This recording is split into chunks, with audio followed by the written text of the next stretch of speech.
बारे घटावागा है जी। नहीं तो छितर खाने हर संगत कहना 5-5 छितर मार के लाना।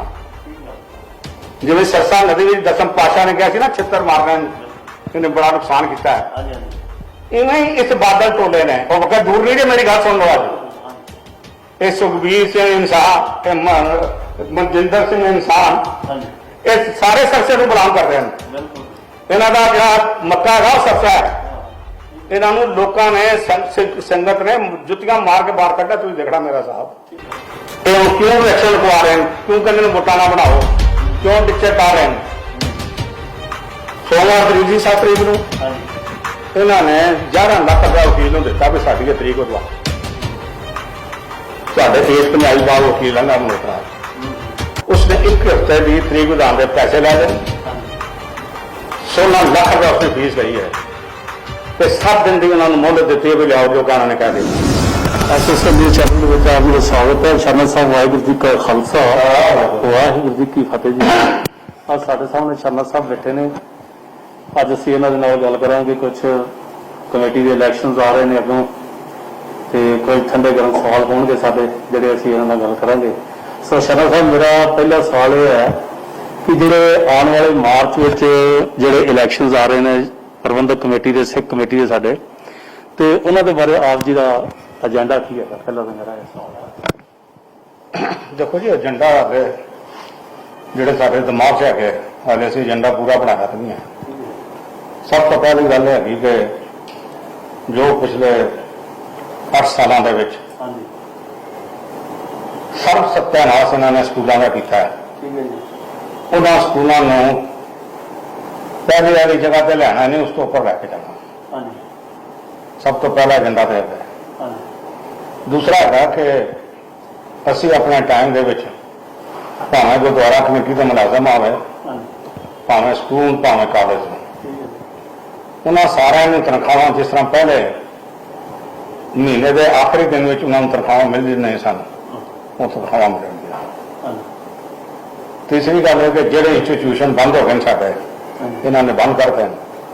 गुरु गोबिंद निकले गए Guru Nanak institute of management and technology हो गए और बाकी बंद होने तक कगार पे ये सारे असी दोबारा शुरू करना है। उस तो अगला साडा जिहड़ा एजेंडा है वो है हस्पताल का।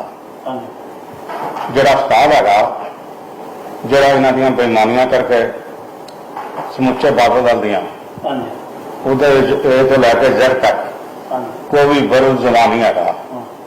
भावें प्रकाश सिंह बादल लैके हेठां तक ये सारे दोषी है। जिहड़ा हस्पताल इन्होंने चलन दिता उस हस्पताल में चालू कराना है। गुरमत का प्रसार जिहड़ा जिस तरह पहले समुचे संसार में दिल्ली सिख गुरुद्वारा प्रबंधक कमेटी की गल सी किसी भी इशू के उत्ते लोग राय लेंगे सन तो उसको दोबारा बहाल करके उस तो अगे लैके जाना। जब असी हारे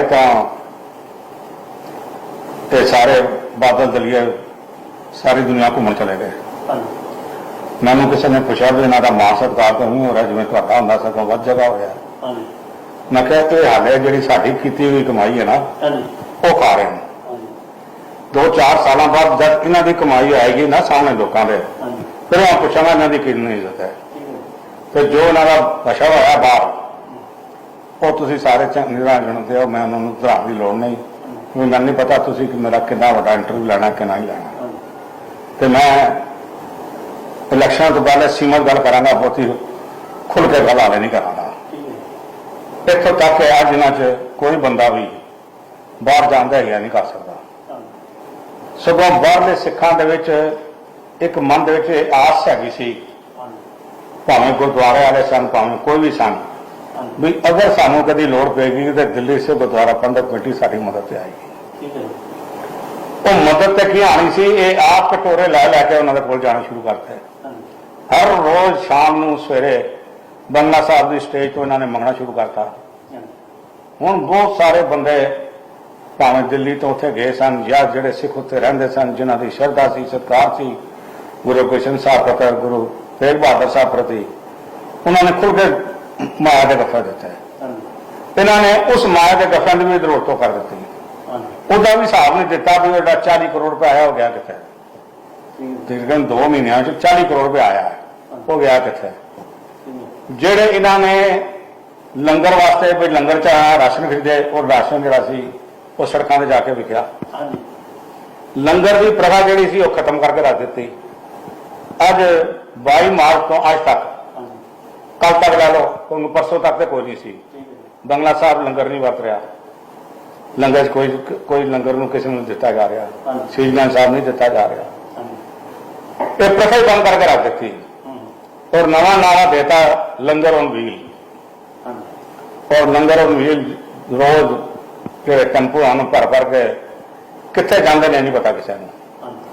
ਪਰ ਸੰਗਤ ਆਮ ਇਲਜ਼ਾਮ ਲਾ ਰਹੀ ਹੈ ਕਿ ਇਹ ਆਉਣ ਵਾਲੀਆਂ ਜਿਹੜੀਆਂ ਚੋਣਾਂ ਹਨ ਕਾਰਪੋਰੇਸ਼ਨ ਦੀਆਂ, ਉਹਨਾਂ ਦੇ ਵਿੱਚ ਆਪਣੇ ਆਪਣੇ ਮੈਂਬਰਾਂ ਰਾਹੀਂ ਲੰਗਰ ਵੰਡ ਰਹੇ ਤਾਂ ਕਿ ਉਹਨਾਂ ਨੂੰ ਲੰਗਰ ਪਾ ਕੇ ਉਹ ਵੋਟਾਂ ਜਿਹੜੀਆਂ ਅਸੀਂ ਲੈ ਸਕੀਏ।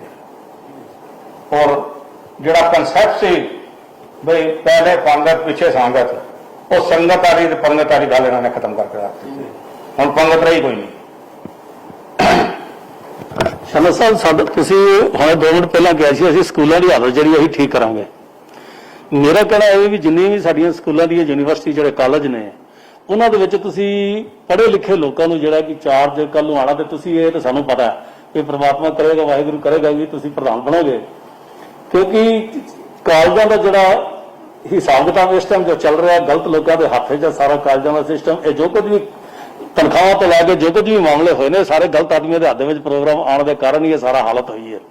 ਤੇ ਮੇਰਾ ਜਿਹੜਾ ਸਵਾਲ ਇਹ ਹੋਏਗਾ ਕਿ ਵੀ ਕੀ ਤੁਸੀਂ ਆਉਣ ਵਾਲੇ ਸਮੇਂ ਦੇ ਵਿੱਚ ਅਗਰ ਪ੍ਰਧਾਨ ਬਣਦੇ ਹੋ, ਪੜ੍ਹੇ ਲਿਖੇ ਲੋਕਾਂ ਦੇ ਹੱਥ 'ਚ ਕਾਲਜਾਂ ਦਾ ਸਾਰਾ ਸਿਸਟਮ ਦਿਓ, ਉਹਨਾਂ ਦੇ ਹੱਥ ਦੇ ਵਿੱਚ ਇੱਕ ਸਿਸਟਮ ਨੂੰ ਇਹੋ ਜਿਹਾ ਬਣਾਓ ਵੀ ਤਾਂ ਕਿ ਸੁਨਹਿਰੀ ਲਫ਼ਜ਼ਾਂ ਦੇ ਵਿੱਚ ਤੁਹਾਡਾ ਨਾਮ ਦਰਜ ਹੋ ਸਕੇ। ਹਾਂਜੀ, ਦੇਖੋ ਜੀ, ਪਹਿਲੀ ਗੱਲ ਤਾਂ ਹੈਗੀ ਕਿ ਤੁਸੀਂ ਕਾਲਜਾਂ ਦੀ ਗੱਲ ਕੀਤੀ ਹੈ ਤੇ ਮੈਨੂੰ ਗੱਲ ਯਾਦ ਆ ਗਈ ਹੈ।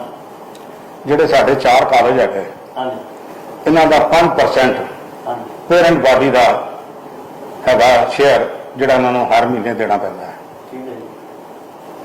ਅਪ੍ਰੈਲ 2013 ਤੋਂ ਬਾਅਦ 1 ਰੁਪਇਆ ਦਿੱਲੀ ਸਿੱਖ ਗੁਰਦੁਆਰਾ ਪ੍ਰਬੰਧਕ ਕਮੇਟੀ ਨੇ ਆਪਣੇ ਪੇਰੈਂਟ ਬਾਡੀ ਹੋਣ ਕਰਕੇ 1 ਰੁਪਇਆ ਇਹਨਾਂ 4 ਕਾਲਜਾਂ ਨੂੰ ਨਹੀਂ ਦਿੱਤਾ।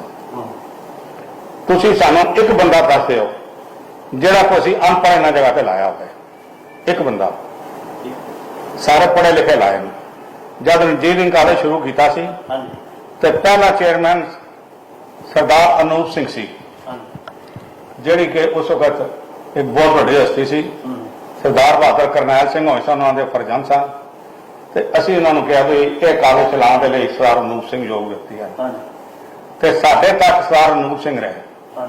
ਫਿਰ ਤੇ ਆਨਿਆ ਸਾਹਿਬ ਉਹਨਾਂ ਨੂੰ ਬਦਲਤਾ ਕਿ ਸਰਦਾਰ ਅਨੂਪ ਸਿੰਘ ਦੇ ਹੁੰਦਿਆਂ ਪੈਸੇ ਖਾ ਨਹੀਂ ਸੀ ਸਕਦੇ, ਉਹ ਬਦਲਤਾ। ਅਸੀਂ ਜਿਹੜੇ ਸਾਡੇ ਵਾਈਸ ਚਾਂਸਲਰ ਸਿੱਖ ਦੂਸਰੀਆਂ ਯੂਨੀਵਰਸਿਟੀਆਂ ਦੇ ਵਿੱਚ ਸਨ, ਉਹਨਾਂ ਨੂੰ ਉੱਥੋਂ ਲਿਆ ਕੇ ਅਸੀਂ ਆਪਣੇ ਕਾਲਜਾਂ ਦੇ ਵਿੱਚ ਲਵਾਇਆ। ਇੰਜੀਨੀਅਰਿੰਗ ਕਾਲਜ ਇਤਨੀ ਜੀ ਤਰੱਕੀ ਕਰ ਗਿਆ, ਉਹਨਾਂ ਨੂੰ ਉੱਥੇ ਲਵਾਇਆ, ਉਹਨਾਂ ਕੋਲ ਐਡਮਿਨਿਸਟ੍ਰੇਸ਼ਨ ਕਰਾਈ ਔਰ ਪ੍ਰੋਫੈਸਰ ਔਰ ਪੜ੍ਹੇ ਲਿਖੇ ਸਿੱਖਾਂ ਨੂੰ ਉੱਥੇ ਚੇਅਰਮੈਨ ਤੇ ਬਣਾਇਆ। ਇਹਨੇ ਕਿਹਨੂੰ ਬਣਾਇਆ ਦੱਸੋ? ਜਿਨ੍ਹਾਂ ਨੂੰ ਬਣਾਇਆ ਉਹਨਾਂ ਨੂੰ ਕਹੋ ਜੀ ਆਪਣਾ 10ਵੀਂ ਦਾ ਸਰਟੀਫਿਕੇਟ ਹੈ ਜੇ, 8ਵੀਂ ਦਾ ਸਰਟੀਫਿਕੇਟ ਹੈ ਜੇ, ਦੱਸੋ? ਕੋਈ ਸਰਟੀਫਿਕੇਟ ਨਹੀਂ ਹੈ। ਇਹੀ ਕਾਰਨ ਸੀ ਕਿ ਇਹਨਾਂ ਅਨਪੜ੍ਹਾਂ ਨੂੰ ਬਣਾ ਕੇ ਇਹਨਾਂ ਨੇ ਸਾਰੇ ਇੰਸਟੀਚਿਊਸ਼ਨ ਦਾ ਬੇੜਾ ਗਰਕ ਕਰਕੇ ਰੱਖ ਦਿੱਤਾ, ਸਤਿਆਨਾਸ਼ ਕਰਕੇ ਰੱਖ ਦਿੱਤਾ। ਸਾਨੂੰ ਪਤਾ ਹੈ ਜਦ ਅਸੀਂ ਆਏ ਸੀ ਪ੍ਰਬੰਧ ਦੇ ਵਿੱਚ ਗੁਰੂ ਨੇ ਸੇਵਾ ਦਿੱਤੀ ਸੀ, ਮਾਲੀ ਹਾਲਤ ਸਕੂਲਾਂ ਦੀ ਤਾਂ ਵੀ ਬਹੁਤੀ ਅੱਛੀ ਨਹੀਂ ਸੀ। ਸਾਨੂੰ 7-8 ਸਾਲ ਲੱਗ ਗਏ ਸਨ ਠੀਕ ਕਰਦਿਆਂ, ਪਰ ਅਸੀਂ ਠੀਕ ਕੀਤੀ। ਠੀਕ ਹੀ ਨਹੀਂ ਕੀਤੀ, ਫਾਈਨੈਂਸ਼ੀਅਲ ਪੋਜੀਸ਼ਨ ਇਤਨੀ ਅੱਛੀ ਕਰ ਦਿੱਤੀ, ਪੁੱਛੋ ਕੋਈ ਨਾ। ਮੈਂ ਅੱਜ ਪੁੱਛਣਾ ਚਾਹੁੰਦਾ ਹਾਂ, ਤੁਸੀਂ 95 ਤੋਂ ਲੈ ਕੇ 2000 ਤੱਕ ਦੇ ਸਾਡੇ ਕੰਮ ਦੇਖ ਲਓ, 2002 ਤੋਂ ਲੈ ਕੇ 2013 ਦਾ ਕੰਮ ਦੇਖ ਲਓ। ਖਾਲਸਾ ਕਾਲਜ ਪੂਰਾ ਰੈਨੋਵੇਟ ਹੋਇਆ, ਗੁਰੂ ਗੋਬਿੰਦ ਸਿੰਘ ਕਾਲਜ ਦਾ ਨੀਂਹ ਪੱਥਰ ਰੱਖਿਆ, 50% ਰਾਤ ਬਣ ਗਿਆ, ਮਾਤਾ ਸੁੰਦਰੀ ਕਾਲਜ ਬਣਾਇਆ ਗਿਆ, ਗੁਰੂ ਨਾਨਕ ਦੇਵ ਖਾਲਸਾ ਕਾਲਜ ਦੀ ਦਿੱਖ ਸਾਰੀ ਠੀਕ ਕੀਤੀ। ਇਵਨਿੰਗ ਕਾਲਜ ਤੋਂ ਅਸੀਂ ਉਸਨੂੰ ਮਾਰਨਿੰਗ ਕਾਲਜ ਲੈ ਕੇ ਬਣਾਤਾ, ਫੁੱਲ ਫਲੈਜ ਕਾਲਜ ਬਣਵਾਤਾ ਆਪਣੇ ਟਾਈਮ 'ਚ। ਇਹ ਹੀ ਨਹੀਂ, ਸਾਰੇ ਕਾਲਜਾਂ ਸਾਰੇ ਇੰਸਟੀਚਿਊਸ਼ਨ ਦੇ ਵਿੱਚ ਮਿਨਾਰਟੀ ਸਟੇਟਸ ਅਸੀਂ ਲੈ ਕੇ ਦਿੱਤਾ ਹੈ। ਸਾਡੇ ਤੋਂ ਪਹਿਲਾਂ ਕਿਸੇ ਨੇ ਮਿਨਾਰਟੀ ਸਟੇਟਸ ਲੈ ਕੇ ਦਿੱਤਾ ਆਪਣੇ ਇੰਸਟੀਟਿਊਸ਼ਨ ਨੂੰ, ਉਹਦਾ ਕੀ ਹੋਇਆ? ਖਾਲਸਾ ਇਹ ਕਲੇਮ ਆਪਣਾ ਕਰਦੇ ਨੇ। ਮੈਂ ਉਹਨਾਂ ਨੂੰ ਕਿਹਾ ਵੀ ਤੁਸੀਂ ਕਲੇਮ ਕਰਦੇ ਹੋ, ਜਿਹੜਾ ਦੇਖੋ ਸੀ ਫੈਸਲਾ ਕਦ ਹੋਇਆ? ਜਦ ਫੈਸਲਾ ਸਾਡੇ ਟਾਈਮ ਹੋਇਆ, ਪਰ ਇੱਕ ਪ੍ਰੋਫੈਸਰ ਨੇ ਕੇਸ ਕਰ ਦਿੱਤਾ, ਜਿਸ ਦੇ ਕਰਕੇ ਇਹਨਾਂ ਦੇ ਟੈਨਿਓਰ ਚੋਂ ਫੈਸਲਾ ਸਾਡੇ ਹੱਕ ਚ ਆਇਆ। ਫੈਸਲਾ ਤੇ 11 ਚ ਹੋ ਗਿਆ ਸੀ, 11-12 ਤੋਂ ਜਿਹੜੀ ਸੀ ਮਿਨਾਰਟੀ ਸ਼ੁਰੂ ਹੋ ਗਿਆ। ਇੰਜੀਨੀਅਰਿੰਗ ਕਾਲਜ ਦੇ ਅਸੀਂ 70% ਮਿਨਾਰਟੀ ਸਟੇਟਸ ਲਿਆ। 70% ਬੱਚੇ ਆ ਜਿਹੜੇ ਸਿੱਖ ਸਨ ਸੀ ਉਹਨਾਂ ਨੂੰ ਵਿਦਿਆ ਲੈ ਕੇ ਦਿੱਤੀ, ਭਾਵੇਂ 55% ਸਨ, 60% ਵਾਲੇ ਇੰਜੀਨੀਅਰ ਬਣਾਇਆ ਸੀ ਉਹਨਾਂ ਨੂੰ। BR ਕਾਲਜ ਵਿੱਚ 100% ਅਸੀਂ ਮਿਨਾਰਟੀ ਸਟੇਟਸ ਲਿਆ। ਇਹਨਾਂ ਨੇ ਦੱਸੋ ਕੀਤਾ ਕੀ ਹੈ? ਇਹਨਾਂ ਦਾ ਜੇ ਮੈਨੀਫੈਸਟੋ ਤੁਸੀਂ 2013 ਤੇ 2017 ਦਾ ਪੜ੍ਹ ਲਓ, ਮੈਂ ਚੈਲੰਜ ਕਰਦਾ ਹਾਂ, ਇੰਟਰਵਿਊ ਲਿਆ ਨਾ ਦੁਬਾਰਾ ਉਹਨਾਂ ਦਾ, ਉਹ ਮੈਨੀਫੈਸਟੋ ਪੜ੍ਹ ਕੇ ਇੱਕ ਲਾਈਨ ਦੱਸ ਦੇਣ ਜਿਹੜੀ ਉਹਨਾਂ ਨੇ ਪੂਰੀ ਕੀਤੀ ਹੋਵੇ। ਇੱਕ ਲਾਈਨ, ਇੱਕ ਹੀ ਲਾਈਨ, ਐਡਾ ਵੱਡਾ ਪਲੰਦਾ ਦੋਵੇਂ ਇਕੱਠੇ ਕਰ ਦਿਓ ਤਾਂ ਐਡਾ ਵੱਡਾ ਪਲੰਦਾ, ਇੱਕ ਲਾਈਨ ਦੱਸ ਦੇਣ ਜਿਹੜੀ ਪੂਰੀ ਕੀਤੀ ਹੈ।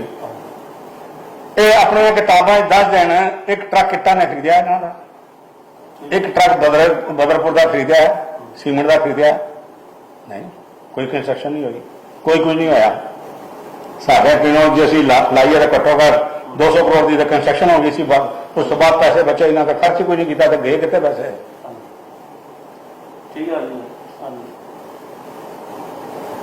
ਸਾਹਿਬ ਮੇਰਾ ਅਗਲਾ ਸਵਾਲ ਹੈ ਕਿ ਅਕਾਲੀ ਦਲ, ਸ਼੍ਰੋਮਣੀ ਅਕਾਲੀ ਦਲ ਜਿਹੜਾ ਇਹਨੇ ਸੁਖਦੇਵ ਸਿੰਘ ਢੀਂਡਸਾ ਨੇ ਬਣਾਇਆ ਹੈ, ਔਰ ਇਹਨੇ ਪਿਛਲੇ ਦਿਨੀ ਗੁਰਦਾਸਪੁਰ ਦੇ ਪਿੰਡ ਦੇ ਵਿੱਚ ਇਹ ਗੱਲ ਕਹੀ ਕਿ ਬਈ ਜਿਹੜਾ ਸ਼੍ਰੋਮਣੀ ਪ੍ਰਬੰਧਕ ਕਮੇਟੀ ਸਾਡੀ ਅੰਮ੍ਰਿਤਸਰ ਹੈ, ਇਸ ਤੋਂ ਬਿਹਤਰ RSS ਦੀ ਜਮਾਤ ਹੈ।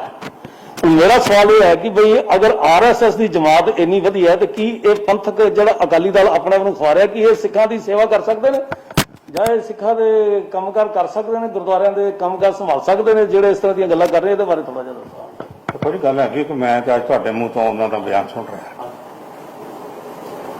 ਮੇਰੀ ਅਕਲ ਮੁਜਬ, ਕਿਉਂਕਿ ਬੈਕਗ੍ਰਾਉਂਡ ਮੈਨੂੰ ਪਤਾ ਨਹੀਂ ਉਹਨਾਂ ਨੇ ਕਿਸ ਸੰਦਰਭ ਦੇ ਵਿੱਚ RSS ਨੂੰ ਕਿਹਾ ਵੀ ਆਰਗੇਨਾਈਜੇਸ਼ਨ ਹੈ।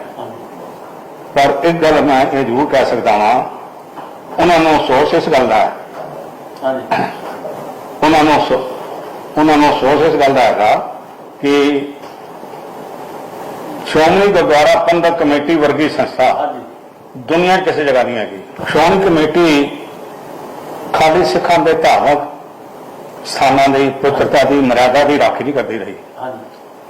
1905 ਤੋਂ ਬਾਅਦ ਸਿੱਖਾਂ ਨੂੰ 47 ਤੱਕ, 50 ਤੱਕ, 52 ਤੱਕ ਧਾਰਮਿਕ ਵੀ ਤੇ ਰਾਜਨੀਤਿਕ ਸੇਧ ਵੀ ਦਿੰਦੀ ਰਹੀ ਹੈ। ਇਸਨੇ ਧਾਰਮਿਕ ਵੀ ਲੀਡਰਸ਼ਿਪ ਪੈਦਾ ਕੀਤੀ ਹੈ ਤੇ ਰਾਜਨੀਤਿਕ ਲੀਡਰਸ਼ਿਪ ਵੀ ਪੈਦਾ ਕੀਤੀ ਹੈ। ਅੱਜ ਇਹਨਾਂ ਦੇ ਟਜੋਰ ਦੇ ਵਿੱਚ ਧਾਰਮਿਕ ਪੱਖੋਂ ਤੇ ਰਾਜਨੀਤਿਕ ਪੱਖੋਂ ਦੋਨੋਂ ਮਾਈਨਸ ਸਫਰ ਚਲੇ ਗਏ ਨੇ। ਖਾਲੀ ਜ਼ੀਰੋ ਤੇ ਨਹੀਂ ਆਏ, ਮਾਈਨਸ ਜ਼ੀਰੋ ਤੇ ਚਲੇ ਗਏ ਨੇ। ਉਹ ਢੀਂਡਸੇ ਨੇ ਆਪਣਾ ਵਕਤ ਦੇਖਿਆ ਹੋਇਆ ਜਦ ਉਸਨੇ ਅਕਾਲੀ ਦਲ ਜੁਆਇਨ ਕੀਤਾ ਸੀ, ਤੇ ਜਦ ਉਸ ਕੋਲ ਸ਼੍ਰੋਮਣੀ ਗੁਰਦੁਆਰਾ ਪ੍ਰਬੰਧਕ ਕਮੇਟੀ ਜਿਹਨਾਂ ਵਿਅਕਤੀਆਂ ਦੇ ਹੱਥ ਵਿੱਚ ਸੀ, ਉਹਨਾਂ ਦਾ ਕਿਰਦਾਰ ਦੇਖਿਆ ਹੋਇਆ ਸੀ। ਉਸਨੇ 50 ਸਾਲਾਂ ਵਿੱਚ ਦੋਨੋਂ ਕਿਰਦਾਰ ਦੇ ਸਾਹਮਣੇ ਸਨ, ਤੇ ਉਸਨੇ ਕਿਹਾ ਬਈ RSS ਉਸ ਕੋਲ ਕੁਝ ਵੀ ਨਹੀਂ ਸੀ, ਸ਼੍ਰੋਮਣੀ ਕਮੇਟੀ ਬਹੁਤ ਉੱਪਰ ਸੀ। ਇਸ ਵਾਸਤੇ ਉਹਨੇ RSS ਬਾਰੇ ਗੱਲ ਕੀਤੀ ਹੋਣੀ ਹੈ, ਇਹਨਾਂ ਦਾ ਪ੍ਰਬੰਧ ਵੇਖ ਕੇ, ਇਹਨਾਂ ਦਾ ਪ੍ਰਬੰਧ ਵੇਖ ਕੇ ਬਈ ਇਹਨਾਂ ਨੂੰ ਕਿੱਥੇ ਸਮਾਨ ਤੇ ਪਹੁੰਚਣਾ ਚਾਹੀਦੀ, ਤੇ ਧਰਾਤਲ ਦੇ ਠਾਂ ਚਲੇ ਗਏ ਇਹਨਾਂ ਦੇ ਕਰਨਾ ਕਰਕੇ। ਠੀਕ ਹੈ। ਇਸ ਤੇ ਸੰਨਾ ਸਾਹਿਬ ਅੱਜ ਇਹ 35-40 ਸਾਲ ਤੋਂ ਇੱਕ ਮਸਤਵਾਨਾ ਵਾਲੀ ਜਗ੍ਹਾ ਪੰਜਾਬ ਦੇ ਅੰਦਰ, ਜਿਹਦੇ ਬਰਾਬਰ ਇਹਨਾਂ ਨੇ ਜਿਹੜਾ ਗੁਰਦੁਆਰਾ ਦਰਬਾਰ ਸਾਹਿਬ ਦੇ ਬਿਲਕੁਲ ਬਰਾਬਰ ਇਹਨਾਂ ਨੇ ਉਹ ਸ਼ਕਲ ਦਾ ਨਕਸ਼ਾ ਬਣਾ ਕੇ ਉਹ ਚੀਜ਼ ਖੜੀ ਕੀਤੀ ਇਹਨਾਂ ਨੇ ਉੱਥੇ। ਔਰ ਇਹਦੇ ਬਾਰੇ ਤੁਸੀਂ ਮੈਨੂੰ ਥੋੜੀ ਜਿਹੀ ਰੋਸ਼ਨੀ ਪਾਓ ਕਿ ਬਈ ਇਹਨਾਂ ਨੂੰ ਕਿੰਨੀ ਵਾਰੀ ਦਰਬਾਰ ਸਾਹਿਬ ਤੋਂ ਵੀ ਆਰਡਰ ਹੋ ਚੁੱਕਾ ਹੈ ਬਈ ਤੁਸੀਂ ਇਹ ਚੀਜ਼ ਜਿਹੜੀ ਹੈ ਇਹਨੂੰ ਨਕਸ਼ੇ ਨੂੰ ਹਟਾਓ, ਇਸ ਨੂੰ ਐਸਾ ਬਦਲਾਵ ਕਰੋ, ਇਹਦੇ ਅੰਦਰ ਸੇਮ ਤੁਸੀਂ ਦਰਬਾਰ ਸਾਹਿਬ ਤਰ੍ਹਾਂ ਇਹ ਖੜਾ ਕਰ ਦਿੱਤਾ। ਇਹਦੇ ਬਾਰੇ ਕੋਈ ਹਰਕਤ ਨਹੀਂ ਹੋ ਰਹੀ। ਮੈਂ ਪਿਛਲੇ ਦਿਨੀ ਇੱਕ ਬੰਦੇ ਦਾ ਇੰਟਰਵਿਊ ਵੀ ਲਿਆ ਸੀ ਜਿਹੜਾ ਇਹਦੇ ਖਿਲਾਫ ਲੜਾਈ ਲੜ ਰਿਹਾ, ਤੇ ਮੇਰਾ ਸਵਾਲ ਤੁਹਾਡੇ ਨਾਲ ਵੀ ਹੈ ਕਿ ਦੱਸੋ ਵੀ ਕਿਆ ਇਸ ਤਰ੍ਹਾਂ ਦੇ ਲੋਕ ਪੰਥ ਦੀ ਸੇਵਾ ਕਰ ਸਕਦੇ ਜਿਹੜੇ ਦਰਬਾਰ ਸਾਹਿਬ ਦੀ ਬਰਾਬਰੀ ਕਰ ਰਹੇ ਨੇ? ਹਾਂਜੀ, ਤੁਸੀਂ ਇੱਥੇ ਗਲਤ ਗੱਲ ਕਹੀ ਹੈਗੀ। ਇਹ ਹੁਕਮਨਾਮਾ ਅਕਾਲ ਤਖਤ ਤੋਂ 2 ਵਾਰ ਨਿਕਲਿਆ ਹੈ। ਹਾਂਜੀ, ਵੀ ਇਹ ਜਿਹੜਾ ਸੰਗਰੂਰ ਦੇ ਵਿੱਚ ਮਸਤਵਾਨੇ ਦੇ ਵਿੱਚ ਜਿਹੜੀ ਦਰਬਾਰ ਸਾਹਿਬ ਦੀ ਨਕਲ ਕਰਕੇ ਗੁਰਦੁਆਰਾ ਬਣਾਇਆ ਜਾਏ, ਇਹ ਕਾਪੀ ਬੰਦ ਕੀਤੀ ਜਾਵੇ। ਪਰ ਬਾਦਲਾਂ ਦੀ ਲੀਡਰਸ਼ਿਪ ਨੇ, ਕਿਉਂਕਿ ਸੰਗਰੂਰ ਦੇ ਜ਼ਿਲ੍ਹੇ ਦੇ ਵਿੱਚ ਇਹਨਾਂ ਦੀ ਲੀਡਰਸ਼ਿਪ ਤਗੜੀ ਹੈ, ਅਕਾਲੀਆਂ ਨੂੰ ਮੰਨਣ ਵਾਲੇ ਜ਼ਿਆਦਾ ਨੇ, ਬਾਦਲਾਂ ਨੂੰ ਮੰਨਣ ਵਾਲੇ ਜ਼ਿਆਦਾ ਨੇ। ਹਾਂਜੀ ਇਹਨਾਂ ਨੇ ਉਹਨਾਂ ਤੋਂ ਕੋਈ ਐਕਸ਼ਨ ਨਹੀਂ ਲਿਆ। ਠੀਕ ਹੈ ਜੀ। ਉਹਨਾਂ ਜਿਹੜੇ ਸੰਤ ਹੈਗੇ ਜਿਹੜੇ ਉੱਥੇ ਕੰਮ ਕਰਾਉਂਦੇ ਨੇ, ਹਾਂਜੀ। ਉਹਨਾਂ ਦੀ ਉੱਥੇ ਸਿੱਖੀ ਸਿਵਕੀ ਜ਼ਿਆਦਾ ਹੋਣੀ ਹੈ। ਇਸ ਵਾਸਤੇ ਅਕਾਲ ਤਖਤ ਦੇ ਹੁਕਮ ਦੀ ਉਲੰਘਣਾ ਇਹ ਕਰਦੇ ਰਹੇ ਨੇ, ਕਰਦੇ ਆ। ਠੀਕ ਹੈ ਇਹਨਾਂ ਨੇ ਮੈਨੂੰ ਇਹ ਦੱਸ ਦਿਓ ਕਦ ਇਹਨਾਂ ਨੇ ਅਕਾਲ ਤਖਤ ਦੇ ਹੁਕਮ ਦੀ ਪਾਲਣਾ ਕੀਤੀ ਹੋਵੇ। ਠੀਕ ਹੈ। ਮੈਨੂੰ ਇੱਕ ਮਿਸਾਲ ਦੱਸ ਦਿਓ, ਨਹੀਂ ਮਸਲਾ ਕੋਈ ਮਿਸਾਲ ਐਸੀ ਹੈ ਜਿਹਦੇ ਵਿੱਚ ਬਾਦਲ ਦਲ ਨੇ ਅਕਾਲ ਤਖਤ ਦੇ ਹੁਕਮ ਦੀ ਪਾਲਣਾ ਕੀਤੀ ਹੋਵੇ? ਨਹੀਂ ਕੀਤੀ। ਕੋਈ ਹੈ ਤਾਂ ਦੱਸੋ, ਫਿਰ ਮੈਂ ਉਹਦਾ ਜਵਾਬ ਦਿਆਂ। ਠੀਕ ਹੈ। ਇਹ ਤਾਂ ਪੈਦਾ ਹੀ ਅਕਾਲ ਤਖਤ ਦੀ ਮਰਿਆਦਾ ਤੇ ਪਰੰਪਰਾ ਨੂੰ ਮਿੱਟੀ 'ਚ ਰੋਲਣ ਵਾਸਤੇ ਬਣੇ। ਠੀਕ ਹੈ ਜੀ। ਉਹ ਅਕਾਲੀ ਦਲ ਜਿਹੜਾ ਸੀ ਪਹਿਲਾਂ ਉਹਨਾਂ ਦੀ ਕਮਾਈ ਖਾ ਬੈਠੇ ਨੇ, ਤੇ ਰੋਣ ਤੇ ਰੋੜਦੇ ਪਏ ਨੇ, ਖਤਮ ਕਰਦੇ ਪਏ, ਨਿਫਟੋ ਨਬੂਦ ਕਰਦੇ ਪਏ। ਠੀਕ ਹੈ। ਇਸ ਵਾਸਤੇ ਕੌਮ ਨੂੰ ਤਾਂ ਇਹਨਾਂ ਨੂੰ ਮਗਰੋਂ ਲਾਣਾ ਪੈਣਾ, ਭਾਵੇਂ ਅੰਮ੍ਰਿਤਸਰ ਦੀ ਸ਼੍ਰੋਮਣੀ ਕਮੇਟੀ ਹੈ ਤੇ ਭਾਵੇਂ ਦਿੱਲੀ ਕਮੇਟੀ ਹੈ। ਮੇਰਾ ਇੱਕ ਅਗਲਾ ਸਵਾਲ ਹੈ, ਮੈਂ ਪਿਛਲੇ ਦਿਨੀ ਹਰਮੀਤ ਸਿੰਘ ਕਾਲਕਾ ਨੂੰ ਜਨਰਲ ਸਕੱਤਰ ਜਿਹੜਾ ਸਾਡੇ ਗੁਰਦੁਆਰਾ ਸਿੱਖ ਕਮੇਟੀ ਮੈਨੇਜਮੈਂਟ ਦਾ ਜਿਹੜਾ ਬਣਿਆ ਦਿੱਲੀ ਦਾ, ਉਹਨਾਂ ਨੂੰ ਮੈਂ ਸਵਾਲ ਕੀਤਾ ਸੀ ਵੀ ਤੁਸੀਂ ਜਦੋਂ ਇਲੈਕਸ਼ਨਾਂ 'ਚ ਆਏ ਸੋ ਤੇ ਸ਼ਰਨਾ ਸਾਹਿਬ ਦੇ ਤੁਸੀਂ ਬੜਾ ਰੌਲਾ ਪਾਇਆ ਸੀ ਕਿ ਬਈ ਉਹਨਾਂ ਨੇ ਬਾਲਾ ਸਾਹਿਬ ਗੁਰਦੁਆਰਾ ਵੇਚ ਖਾਦਾ, ਉਹਨਾਂ ਨੇ ਬੜਾ ਕੁਝ ਕੀਤਾ। ਮੈਂ ਕਿਹਾ ਹੁਣ ਤੁਸੀਂ ਇਹ ਦੱਸੋ ਵੀ ਹੁਣ ਤੁਹਾਡਾ ਜਾਣ ਦਾ ਟਾਈਮ ਆ ਗਿਆ ਤੇ ਕੋਈ ਦੱਸੋ ਉਹਨਾਂ ਦੇ ਬਾਰੇ ਕੁਝ ਨਿਕਲਿਆ ਵਿੱਚੋਂ ਕਿ ਨਹੀਂ, ਕੋਈ ਚੀਜ਼ ਢੂੰਢੀ ਜੇ ਕੋਈ ਲੱਭਿਆ ਉਹਨਾਂ ਦਾ, ਕੋਈ ਖਿਲਾਫ ਕੋਈ ਗੱਲਬਾਤ ਲੱਭੀ ਹੋਵੇ ਤਾਂ ਦੱਸੋ। ਤੇ ਉਹ ਕਹਿਣ ਲੱਗਾ ਜੀ ਇਹਨਾਂ ਨੇ ਬੜੇ ਐਫੀਡੇਵਿਟ ਤਿਆਰ ਕੀਤੇ ਸਨ, ਬੜਾ ਕੁਝ ਕੀਤਾ ਇਹਨਾਂ ਨੇ, ਅਸੀਂ ਕੇਸ ਪਾਏ ਨੇ ਇਹਨਾਂ ਉੱਤੇ, ਕਈ ਕੇਸ ਚੱਲਦੇ ਨੇ ਇਹਨਾਂ ਤੇ, ਇਸ ਤਰ੍ਹਾਂ ਦੀਆਂ ਗੱਲਾਂ ਹੋਰ ਹੀ ਬਹੁਤ ਕੁਝ ਕੀਤਾ। ਇਹਦੇ ਬਾਰੇ ਤੁਸੀਂ ਥੋੜਾ ਜਿਹਾ ਅਸਲ 'ਚ ਗੱਲ ਕੀ ਹੈਗੀ ਉਹ ਥੋੜਾ ਜਿਹਾ ਦੇਖੋ ਗੱਲ ਹੈ ਕਿ ਇੱਕ ਪ੍ਰਕਾਸ਼ ਸਿੰਘ ਬਾਦਲ ਦੀ ਪ੍ਰਧਾਨਗੀ ਹੈ, ਇੱਕ ਬਾਦਲ ਨਾਲ ਦੀ ਮੀਟਿੰਗ ਹੋਈ ਸੀ 2010 ਦੇ ਵਿੱਚ, ਜਿਹਦੇ 'ਚ ਉਹਨਾਂ ਨੇ ਇਹ ਗੱਲ ਕਹੀ ਸੀ, ਇਹ ਫੈਸਲਾ ਕੀਤਾ ਸੀ ਕੁਝ ਹੋ ਜਾਵੇ ਸ਼੍ਰੋਮਣੀ ਅਕਾਲੀ ਦਲ ਦਿੱਲੀ ਨੂੰ ਸਰਨੇ ਦੇ ਪ੍ਰਬੰਧ ਹੇਠ ਅਸੀਂ ਸਟਾਲ ਨਹੀਂ ਬਣਾਉਣ ਦੇਣਾ, ਜੋ ਮਰਜ਼ੀ ਹੋ ਜਾਏ। ਜਦ ਸਾਡਾ ਪਹਿਲਾ ਐਗਰੀਮੈਂਟ ਮਨੀਪਾਲ ਵਾਲਾ ਨਾਲ ਹੋਇਆ ਤੇ ਇੱਕ ਜਿਹੜਾ ਸਕੂਲ ਦੇ ਵਿੱਚ ਜਿਹਨੂੰ ਇਹ ਨਹੀਂ ਪਤਾ ਗਾਪ ਦਾ ਤੇ ਡਾਪ ਦਾ ਫਰਕ ਨਹੀਂ ਸਮਝਦਾ, ਉਹਦੇ ਰੰਗ ਇਹ ਕੇਸ ਪਾਉਂਦੇ ਰਹੇ। ਮਨੀਪਾਲ ਨੇ ਕਿਹਾ ਵੀ ਉਹਨਾਂ 32 ਕਰੋੜ ਰੁਪਏ ਆਪਣਾ ਲਾਤਾ ਸੀ। ਬਾਬਾ ਹਰਬੰਸ ਸਿੰਘ 100-150 ਕਮਰਾ ਬਣਾ ਕੇ ਗਏ ਸਨ, ਉਹਨਾਂ ਨੇ 550 ਤੱਕ ਕਮਰਾ ਬਣਾਇਆ ਸੀ ਤੇ 32 ਕਰੋੜ ਰੁਪਇਆ ਇਹ ਬੈਲੈਂਸ ਸ਼ੀਟਾਂ ਹਾਈ ਕੋਰਟ 'ਚ ਦੇਖ ਰਹੀਆਂ। ਉਹ ਉਹਨਾਂ ਦੀਆਂ ਚਿੱਠੀਆਂ ਤੇ ਘਬਰਾ ਕੇ ਕਹਿਤਾ ਜੀ ਮੈਂ ਤਾਂ ਨਹੀਂ, ਅਸੀਂ ਨਹੀਂ ਬਣਾਉਂਦੇ, ਕਿਉਂਕਿ ਰੁਪਈਆ ਲੱਗਦਾ ਸੀ 300 ਕਰੋੜ, ਹੁਣ ਸਾਡੇ ਤੇ 10% ਕੁਝ ਤੇ ਮਿਲੇਗਾ ਤੇ ਅਸੀਂ ਜਾਨ ਛੁਡਾਈ ਹੈ। ਉਸ ਤੋਂ ਬਾਅਦ ਆ ਗਿਆ BL ਕਪੂਰ। BL ਕਪੂਰ ਨੇ ਬਾਦਲ ਦਲ ਨੇ ਸ਼ਰਾਬ ਦੀਆਂ ਬੋਤਲਾਂ ਮਾਰ ਕੇ, ਬੀਅਰ ਦੀਆਂ ਬੋਤਲਾਂ ਮਾਰ ਕੇ, ਜਿਸ ਦਿਨ ਉਹਨਾਂ ਨੇ ਸ਼ੁਰੂਆਤ ਕਰਨੀ ਸੀ, ਅਰਵਿੰਦਰ ਸਿੰਘ ਉੱਥੇ ਖੜਾ ਸੀ, ਅਸੀਂ ਤੇ ਅੰਮ੍ਰਿਤਸਰ ਦਾ, ਇਹਨਾਂ ਨੂੰ ਨਹੀਂ ਚਾਲੂ ਕਰਨ ਦਿੱਤਾ। ਉਹ ਰੋਂਦਾ ਆਇਆ ਪਰ ਸੁਖਬੀਰ ਬਾਦਲ ਕੋਲ ਗਿਆ, ਉਹਨੂੰ ਕਿਹਾ ਜੀ ਇਹ ਤੁਹਾਡੇ ਬੰਦੇ ਹੀ ਕਰ ਰਹੇ ਨੇ। ਉਹਨੇ ਕਿਹਾ ਦੇਖ ਗੱਲ ਹੈਗੀ, ਤੂੰ ਇੰਤਜ਼ਾਰ ਕਰ ਲੈ, 6 ਮਹੀਨੇ ਚੋਣਾਂ ਹੋ ਗਈਆਂ, ਜੇ ਸਰਕਾਰ ਜਿੱਤਿਆ ਤਾਂ ਉਹਨਾਂ ਨੇ ਤੈਨੂੰ ਦਿੱਤਾ ਹੀ ਹੋਇਆ, ਜੇ ਅਸੀਂ ਜਿੱਤਾਂਗੇ ਤਾਂ ਅਸੀਂ ਵੀ ਮਾਲ ਮੱਤਾ ਲੈ ਕੇ ਤੇਰੇ ਕੋਲ ਕੰਮ ਦੇ ਦਿਆਂਗੇ ਤੈਨੂੰ, ਤੂੰ ਹਾਲੇ 6 ਮਹੀਨੇ ਚੁੱਪ ਕਰਦਾ। ਇਹ ਤਾਂ ਹੈਗਾ ਨਾ ਕਰਦਾਰ। ਦੂਸਰੀ ਉਸਨੇ ਗੱਲ ਕਹੀ ਸੀ, ਤੁਹਾਡੇ ਤੁਸੀਂ ਮੇਰੇ ਕੋਲ ਪੁੱਛਿਆ ਨਹੀਂ ਹੈ, ਤੁਸੀਂ ਉਹਨੂੰ ਪੁੱਛਿਆ ਸੀ ਵੀ ਤੁਸੀਂ ਇਹ ਜਿਹੜਾ ਗੱਲ ਕੀਤੀ ਹੈ ਵੀ ਪੈਸੇ ਤੁਸੀਂ ਕਿਉਂ ਖਾ ਗਿਆ। ਉਸਨੇ ਕਹੋ ਗੱਲ ਹੈਗੀ, ਜੇ ਮੈਂ ਤੇਰੇ ਪਿਓ ਨੂੰ ਤੇ ਤੇਰੇ ਦਾਦੇ ਨੂੰ ਜਾਣਦਾ ਨਾ ਹੁੰਦਾ ਨਾ ਤੇ ਲਫ਼ਜ਼ ਮੇਰੇ ਹੋਰ ਹੋਣੇ ਸਨ। ਤੇ ਪੰਜਾਬੀ ਦਾ ਮੁਹਾਵਰਾ ਮੰਦਾ ਚੰਗਾ ਖਸਮੇ ਗਾਲ, ਇਹ ਮੁਹਾਵਰਾ ਹੈਗਾ, ਤੇ ਤੇਰੇ ਪਿੱਛੇ ਮੈਂ ਉਹਨਾਂ ਨੂੰ ਕੋਈ ਨਹੀਂ ਕਹਿਣਾ ਚਾਹੁੰਦਾ, ਵਰਨੇ ਤੇਰੇ ਵਰਗਾ ਬਦਬਖਤ, ਤੇਰੇ ਵਰਗਾ ਆਸਾਨ ਫਰਮੋਸ਼ ਬੜੇ ਘੱਟ ਲੋਕ ਹੋਣਗੇ। ਮੈਨੂੰ ਕਹੋ ਜੀ ਤੂੰ ਕਹਿੰਦਾ ਹੈ ਅਸੀਂ 14 ਕਰੋੜ ਰੁਪਏ ਦੇ ਕੇ ਜਗ੍ਹਾ ਵਾਪਸ ਲਈ, ਹਾਂਜੀ, ਜਿਹੜਾ 32 ਕਰੋੜ ਰੁਪਇਆ ਮਨੀਪਾਲ ਵਾਲਿਆਂ ਨੇ ਲਾਇਆ ਸੀ, ਸਾਡੇ ਜਿਹੜੇ ਟਰਸਟੀ ਸਨ ਤੁਲਸੀ ਵਰਗੇ ਵੀ ਕੋਹਲੀ ਸਾਹਿਬ ਵਰਗੇ ਸਾਰੇ, ਇਹਨਾਂ ਨੇ ਫੈਸਲਾ ਅਸੀਂ ਇਹਨਾਂ ਨੇ ਗੱਲ ਕਹੀ ਸੀ, ਦੇਖੋ ਇਹਨਾਂ ਨਾਲ ਫੈਸਲਾ ਕਰਨਾ, ਇਹ ਨਹੀਂ ਕਹਿਣ ਵੀ ਸਿੱਖਾਂ ਨਾਲ ਅਸੀਂ ਐਗਰੀਮੈਂਟ ਕੀਤਾ ਤੇ ਸਿੱਖ ਸਾਡੇ ਪੈਸੇ ਖਾ ਕੇ ਤੇ ਚਲੇ ਗਏ, ਸਾਨੂੰ ਦਵਾਉਂਦੇ ਕੋਈ ਨਹੀਂ। ਉਹਨਾਂ ਨੇ ਐਗਰੀਮੈਂਟ ਕਰਕੇ ਉਹਨਾਂ ਨੂੰ 12-13 ਕਰੋੜ ਰੁਪਏ 14 ਕਰੋੜ ਰੁਪਏ ਵਾਪਸ ਕੀਤੇ।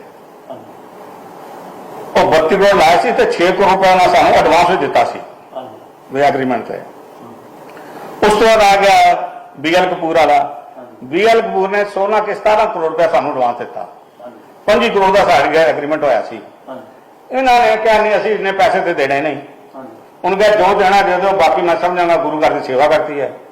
इन्होंने 14 करोड़ दिता, इनको 14 करोड़ वो जो BLपुर ने तुहाडे कोल 18 करोड़ रुपया लेना सी, 17 या 18 करोड़ रुपया लेना सी, तुसी किहड़ा अपने वालदा के नाम से फोन करता? इसके पैसे सन, हाई कोर्ट ने सीधा कहा या इन्हू काम करने की इजाजत दो या पैसे दो। वो हाई कोर्ट के आर्डर मुताबिक तुसी पैसे दिते हैं, तुसी ये थोड़ी कहन भाई सरनाम सी कागज दस, उन्होंने जी चल हम कागज दस। बड़ा औखा होया सी वो, किसी ने ये बारे इंटरव्यू लिया सी हरविंदर सिंह कोलों, तो इन्हें गल कही सी या प्यो दस या शराब करा है। मैं दोबारा रिपीट करता, ये बामणा की गल है जजमान शराब करा लो, कहना किस गल का, कहना आपके पिताजी का है। उनके पिताजी के अंदर बैठे कहने दिखा दे, या दिखा दे नहीं तो शराब करा। उन्हें प्यो दिखाता, हूं मैं कहना तू दिखा, हाँ जी, ते साथ दी तेरा सलाद होंदा। तीसरी गल, जब 5 मार्च नूं सानू अकाल तख्त के जथेदार ने बुलाया, 4 साबका प्रधान ते एक हित अपना एक सरसा, उत्थे जिस वक्त जथेदार साहब ने इन्हों के खिलाफ कागज पत्र देखे, उन्होंने पैरों से मिट्टी निकल गई। उस मीटिंग में बाकी गल तो बात करी कर रहा, ये बारे स्पैशल इंटरव्यू मैं इसमें 2 दिन पहले टेलीफोन किया सी। मैं क्या भाई तुम अमृतसर जा रहे हो? मैं नहीं जा रहा। मैं क्या प्रधान जा रहा? कहना हाँ। मैं क्या प्रधान कहीं जेड़े कागजां दे मैं जमीन बेची है बाला साहब की, वो कागज लैके काल तख्त हाजिर हो जाए। उन्होंने पुछ प्यो की सौं खा, तू मैंने कहा सी ना मैं तुहाडा मैसेज दे दियागा है, फिर तू उत्थे बैठा है 10 भी लिया? नहीं मैं नहीं लिया जी, लिया ना लिया।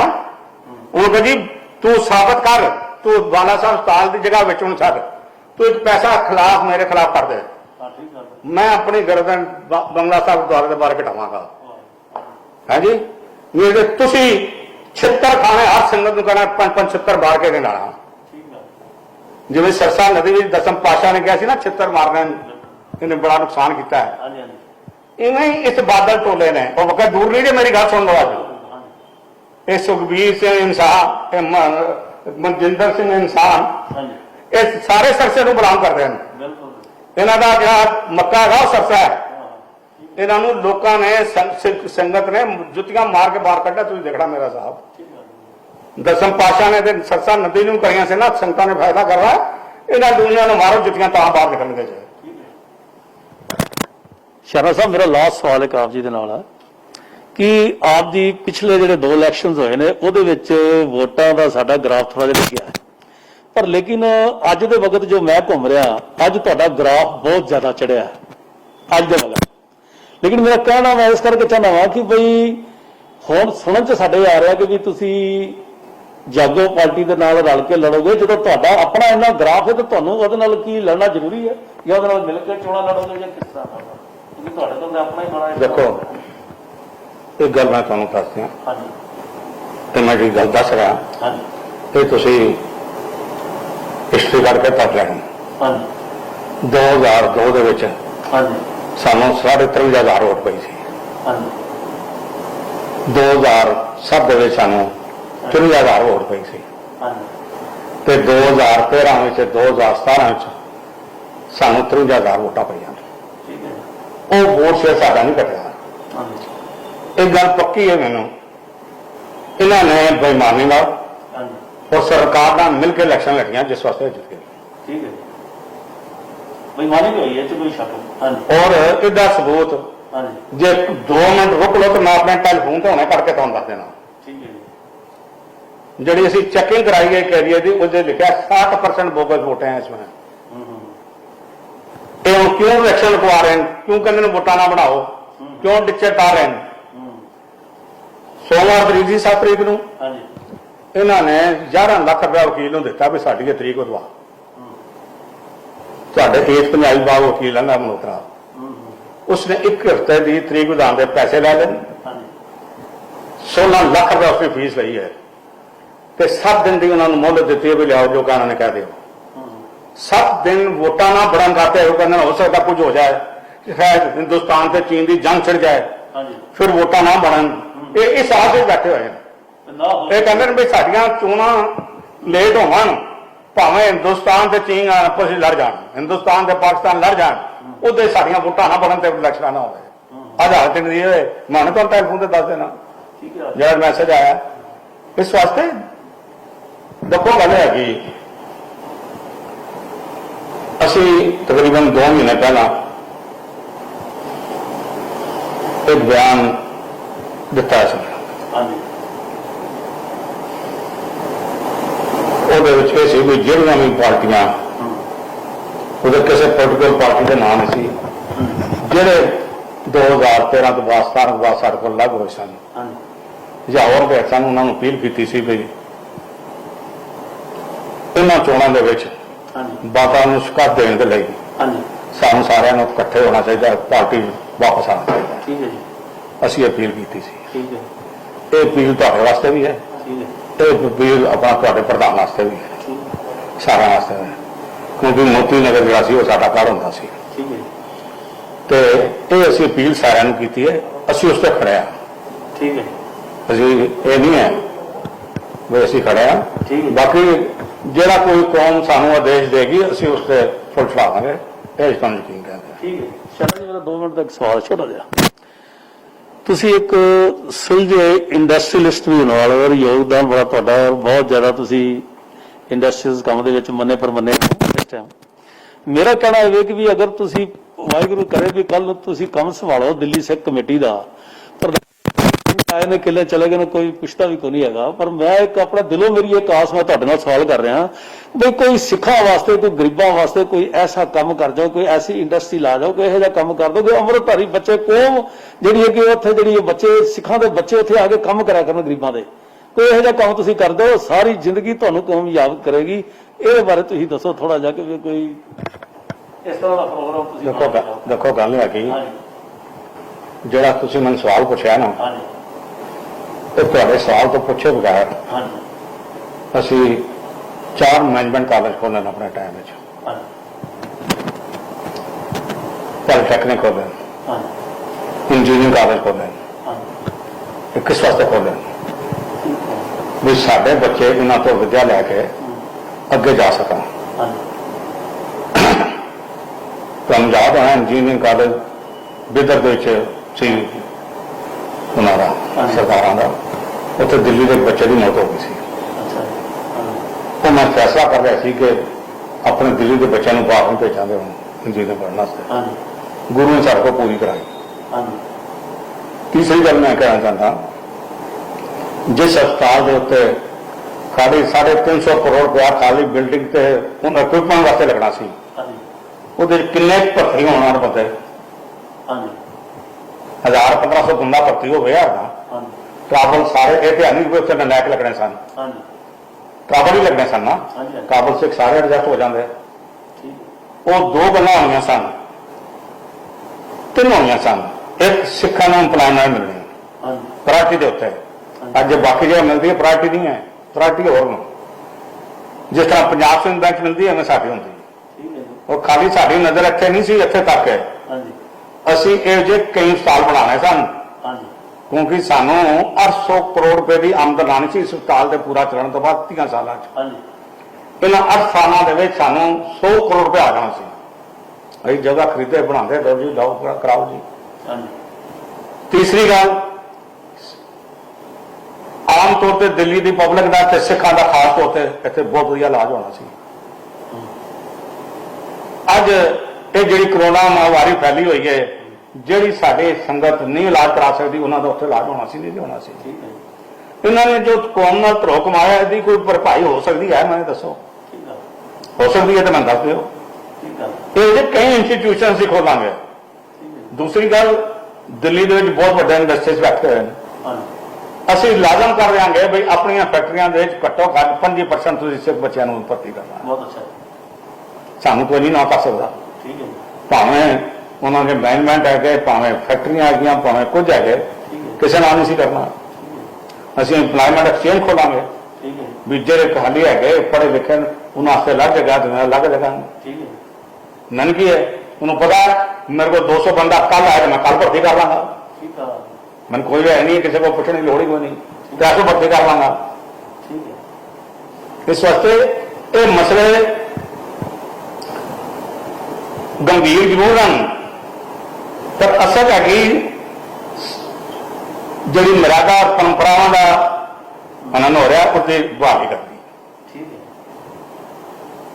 ਜਿਹਦੇ ਲਈ ਅਸੀਂ ਆਪਾਂ ਜਾਨ ਤੱਕ ਵਾਰ ਜਾਵਾਂਗੇ, ਕੁਝ ਹੋਰ ਨਹੀਂ ਦੇਵਾਂਗੇ। ਇਹ ਸਾਡੀ ਸਰਦਾਰ ਪਰਮਜੀਤ ਸਿੰਘ ਜੀ ਸ਼ਰਮਾ, ਜਿਹੜੇ ਕਿ ਸਾਬਕਾ ਪ੍ਰਧਾਨ ਦਿੱਲੀ ਸਿੱਖ ਪ੍ਰਬੰਧਕ ਕਮੇਟੀ ਦੇ ਰਹਿ ਚੁੱਕੇ ਨੇ, ਔਰ ਸਾਡੇ ਇਹਨਾਂ ਨੇ ਵਿਵਾਦ ਸਵਾਲਾਂ ਦੇ ਸਾਰੇ ਇਹਨਾਂ ਨੇ ਜਵਾਬ ਦਿੱਤੇ ਨੇ। ਸੋ ਐਸਐਸਓ ਨਿਊਜ਼ ਚੈਨਲ ਦੇ ਨਾਲ ਇਹਨਾਂ ਦੀ ਗੱਲਬਾਤ ਕਰਨ ਦਾ ਅਸੀਂ ਬਹੁਤ ਬਹੁਤ ਧੰਨਵਾਦ ਕਰਦੇ ਹਾਂ ਜੀ। ਵਾਹਿਗੁਰੂ ਜੀ ਕਾ ਖਾਲਸਾ, ਵਾਹਿਗੁਰੂ ਜੀ ਕੀ ਫਤਿਹ ਜੀ।